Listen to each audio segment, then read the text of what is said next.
seorang ibu dengan anak perempuannya yang bernama Darmi.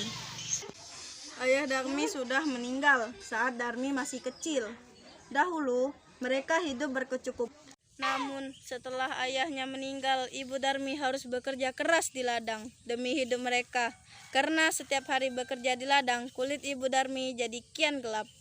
Berat tubuhnya juga menyusut. Semua dilakukannya demi Darmi, putri satu-satunya. Namun apa yang dilakukan Darmi? Dia tidak mau membantu ibunya. Kerjanya setiap hari hanya berdandan. Dia juga enggan keluar rumah karena takut kulitnya jadi gelap seperti ibunya.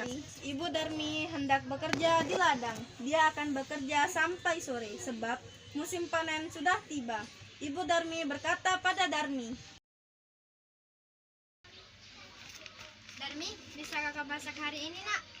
Ibu hari ini tidak bisa pulang karena mau menyelesaikan panen kita. Jika sudah memasak, maka kamu mengantarnya ke ladang untuk ibu."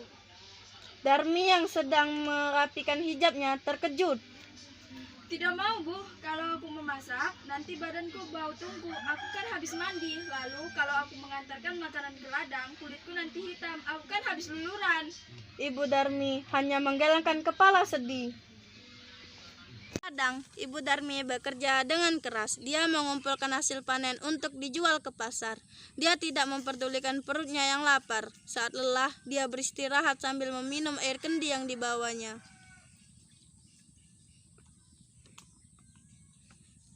Dan dia berdoa dalam hati.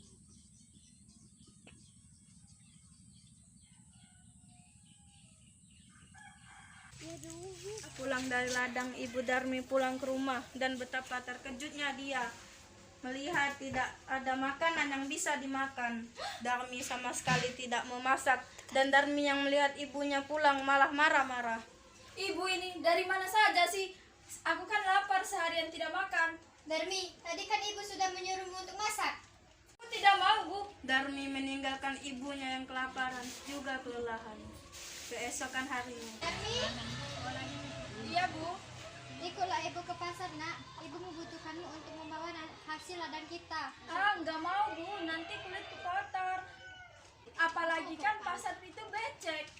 Aduh, nggak bisa ngebayangkan kulitku yang bersih menjadi kotor.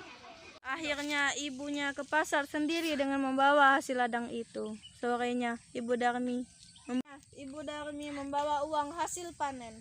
Tidak terlalu banyak, hanya cukup untuk membeli benih dan makan beberapa hari. Darmi yang melihat ibunya sedang menghitung uang segera mendekati ibunya. Ibu, bedakku habis. Tolong belikan dong, Bu. Ya, besok ibu belikan. Tapi kamu harus ikut supaya ibu tidak salah beli. Darmi dengan terpaksa ikut ibunya pergi ke pasar. Tapi Darmi berbisik pada ibunya. Bu, nanti kalau di jalan jangan berdampingan ya. Ibu di belakangku saja. Kenapa, Darmi? Pokoknya ibu di belakangku saja.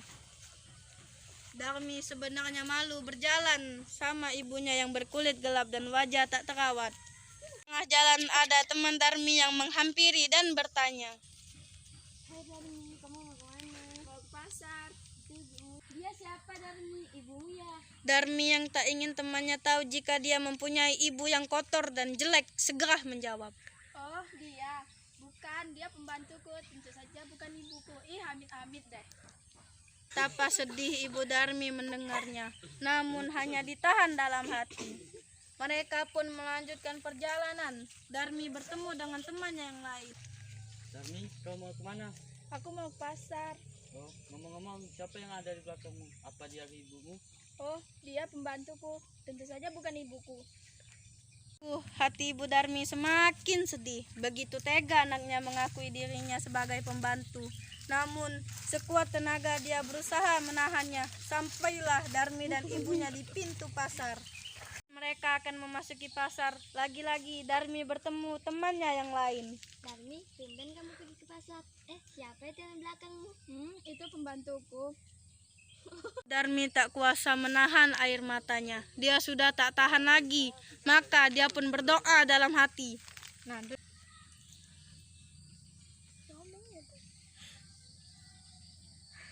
Ibu Darmi selesai berdoa, tiba-tiba Darmi menjerit.